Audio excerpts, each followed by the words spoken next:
Hello, my friend, and welcome to lesson number 4 in this workshop about discover your path to success in service design. I am Anne LaFollette, and if you've missed any of the lessons so far, you can watch the replays right on the page where you're watching this right now. And as you may know, I've been live every day as well in our private Facebook group, Anne's Art Club. If you've missed any of those sessions, they're available for you inside the group as well. I'm really excited to jump in to lesson number 4 because this is really where you can start to decide what your path forward is going to look like. So let's jump in to today's lesson. I'm going to go to my slides. I'll see you there in just a second. We are here in lesson number 4, which is your path ahead. And I want to dive into how I can help you discover your path to success in service design. I want to make sure that you don't forget to join me at 10 a.m. Pacific, 1 p.m. Eastern again today inside our private Facebook group, Anne's Art Club. But let's cover today's lesson first. My favorite quote for today is, "It's never too late to create." And this is actually my tagline for my entire business because as you heard in lesson number 1, I had a corporate career for 25 years and all of a sudden I got completely and unexpectedly laid off from that job. And I had to go through a discovery process of my own to rediscover really my identity again. And I leaned into my creativity. I discovered surface design, and the rest is history. And I know that if you are creative and you've been participating in this workshop, there is room for you in surface design, and I want to help you discover your unique path forward. So your path ahead is all about selecting from the opportunities that are limitless in surface design. Now, I bet you think that sounds much too vague, and so I want to get very specific and talk about 7 concrete ways that you can create a career that you love in surface design. And there are more than just 7, and as I go through these 7, you'll also realize that inside each category, there are many, many different ways to go about being successful. Path number 1 is licensing. This is one of the most popular methods for getting your designs out into the world, often, but not limited to the fabric industry. As a licensed designer, you earn income based on a percentage of either wholesale or retail sales. And what licensing essentially is you're renting your artwork to a company. You're giving them permission to put those designs on a product that you have agreed to. It could be fabric, as you can see in the picture on the left, but it could also be stationery products or other items. And you get paid based on sales. Tempest is a great example of a licensed artist. She's an acclaimed cartoonist in the UK, and she's actually a multi-passionate creative. Listen to this. She sells watercolor prints. She's had her sculptures featured in a show, and she decided to explore surface design as yet another creative outlet. Some of her licensed patterns for interior design are pictured here, and they're really, really beautiful. Now, the second category to consider is indirect sales. If you don't really like to have a lot of customer contact and yet you want to get your designs out into the world, this method involves selling your designs primarily on print-on-demand sites or sites like Etsy. These sites allow you to upload your designs, select the products that they look best on, and earn a commission based on sales. And what's amazing in today's world is that it's free for you to create a shop on these sites. 2 very popular ones that you might have heard of before are Society6 and Zazzle. There's also Redbubble, and there are many more. But what you can do is set yourself up and then start to upload your designs, select the products that you think they're going to look best on, and then start the marketing process to ensure people know you have a shop so that you can start to earn income based on sales. Jamie Beronja is a professional graphic designer, and she's got a keen eye for color and fresh, modern, functional design. She, like many students in the Pattern Design Academy, could be featured in multiple categories. And you'll hear me say this a lot, which is that I don't want you to put all your eggs in one basket. I want you to explore the print-on-demand sites, but I also want you to consider some of the other categories that I'm going to cover next. Direct sales is a great option if you actually are very outgoing and you do want to interact with your customer. You can sell your products in so many ways using this approach. You can sell them on your website, in an Etsy shop, at local arts and crafts fairs, even at your local art supply store. This is a relatively old picture of me now. It was taken several years ago, pre-COVID, when I was still coloring my hair. And I'm basically selling a whole bunch of my different products at a really sweet little art supply store that's in my local town, my tiny little town in Northern California. Kyle Young is the former founder and CEO of a major graphic design and ad agency, which she has now sold.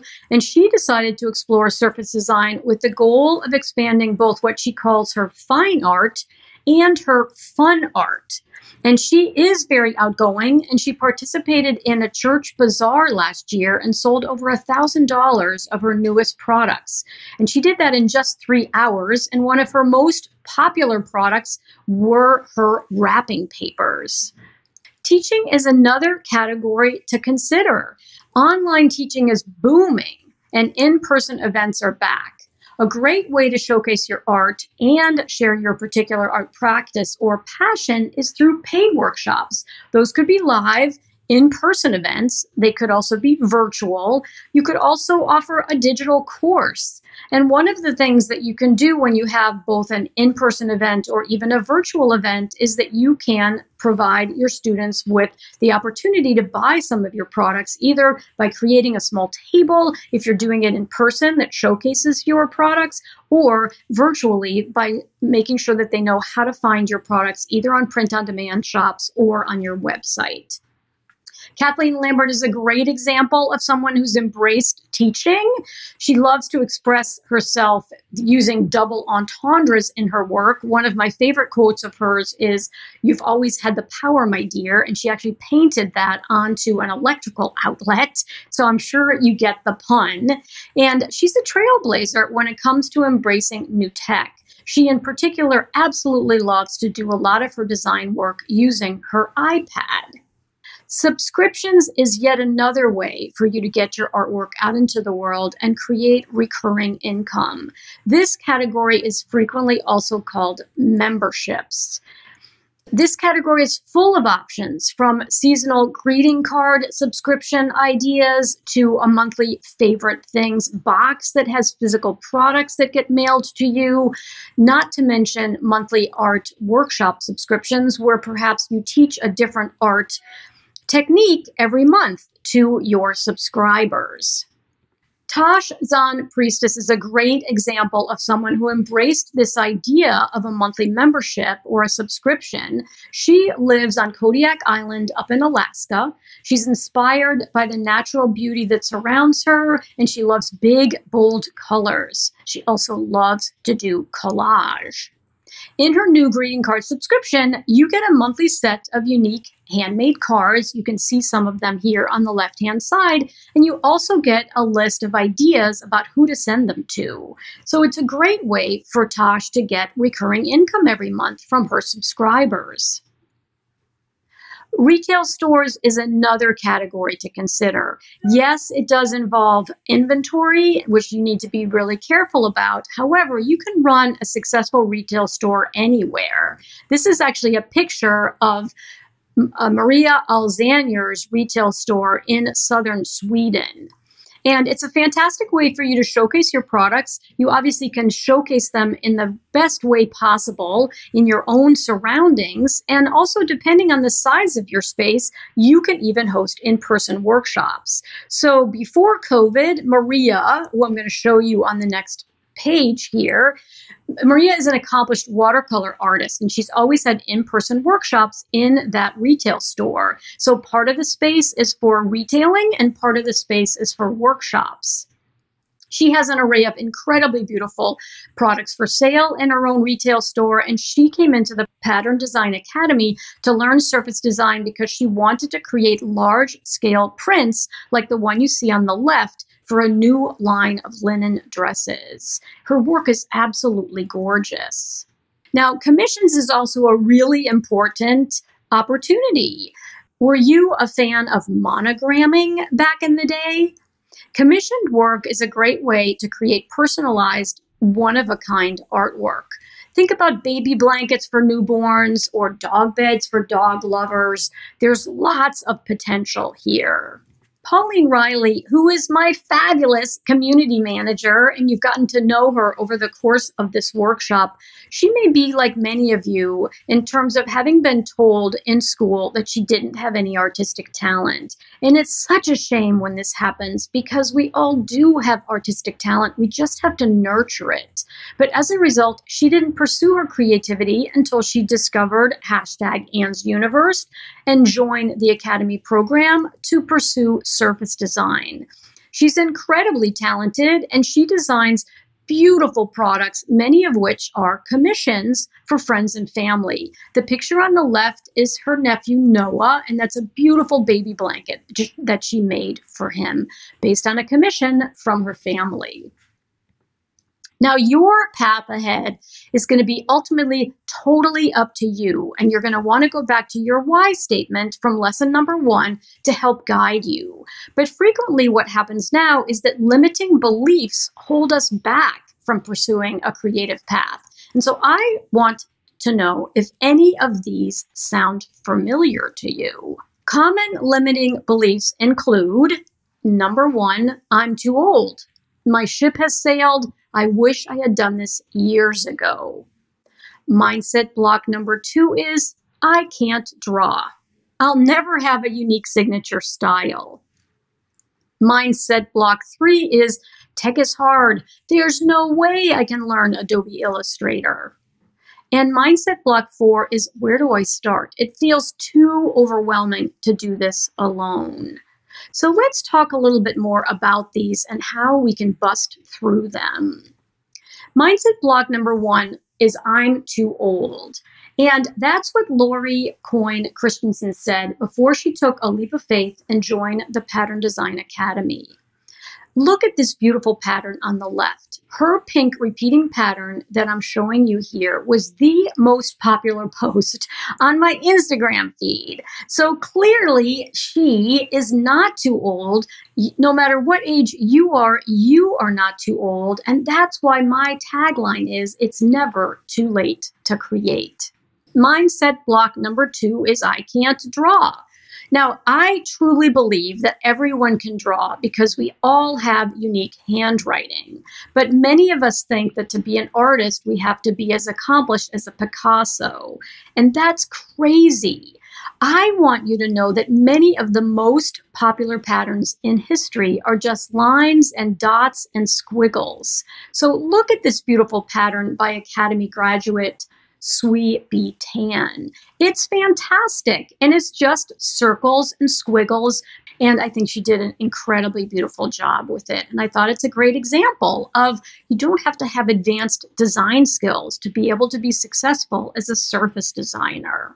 Mindset block number 3 is tech is hard. Now, we will take it one step at a time. And if you're like Jane Foster, who started to sew when she was 6, she's a lifelong learner, and I believe that you are too. And she joined the Pattern Design Academy because she wanted to have her own stash of fabrics because she teaches sewing classes 3 times a week. And look at this beautiful top. It's made from 2 of Jane's very own fabric designs. And so she took the leap. She learned Adobe Illustrator. She created her own fabrics, and now she actually sells her fabrics to her students, who she teaches 3 times a week to create a variety of different products. They come in, they pick what they want to actually create, what they want to sew, and then they can bring their own fabric if they'd like, or they can purchase from Jane's fabric stash. Isn't that fantastic? I just love it. The last one is, where do I start? Like Becky Volk, who you can see here, she's now got a print-on-demand shop up and running that's called Becky Volk Designs. You start at the beginning by learning Adobe Illustrator with us inside the Pattern Design Academy. You'll follow my proven 5-stage system for success, and you'll discover your unique path in surface design. So I hope that these examples have gotten you excited about joining us, because the Pattern Design Academy Class of May 2022 is open for enrollment. What I want you to do now is I want you to catch up on any of the replays that you might have missed. They're on the page that you're watching right now. Complete the Lesson 4 questions in your workbook, and then I'd love to have you enroll in the Pattern Design Academy. I can't wait to welcome you, and I'll talk more about that during our live Q&A later today. So join me at 10 a.m. Pacific, 1 p.m. Eastern for our Q&A, and I cannot wait to see you there. Bye for now.